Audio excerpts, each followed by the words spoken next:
Biz sizning bilan bugun respublikaning bayram etamiz. Respublikamiz g'ana tugul, o'zimizning rayonimiz tuzilgan 90 yillik yubileyini, aqtanışımızga negiz salıngan 10 yillik yubiley datalarini şulayaq belgilab o'tamiz. Bir asır tarix. Ondan so'ng bek ko'p ayberlar, bek ko'p turmushlar, bek ko'p sular aqqan. Hem bugungi kunda xalqning yashayışı da ol yillari bilan chavashtira turgan tugul. Yer bilan ko'k ayirmasi. Respublika yetakchiligine endi biz bek rahmatli, ularning izlikli ravishda olib borgan siyosatining jemishi deb aytar edim men buni.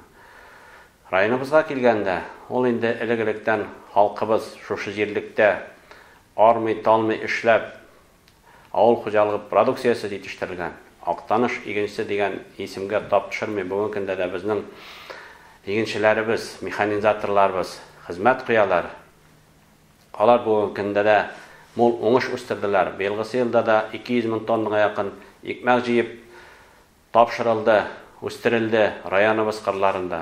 Tirlikchilik bo'yicha tirlikchilarimiz o'zgan yilga qaraganda zo'rgina o'sish bilan sut it yetishtirishni davom etadilar. Bosh sonlarni orttiralar mingdan ortiq bugungi kunda. Bek zo'r alarning xizmatlarini birgina sferada da bugun ayirib qo'yib bo'lmaydi.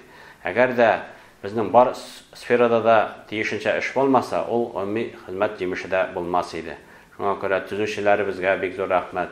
Sotsial sferada ishlovchilarimizga bek zo'r rahmatni yetkazim kelar. Umuman eng zo'r tilagim barimizda eson sog' bo'lib, salomat bo'lib, kelajakda bir komanda bo'lib, olg'a qo'yilgan maqsadlarga erishish Götəbə qiyuatlab, dağda motorraq dərəcədə rayon xalqın yaşatırga yazsın idi.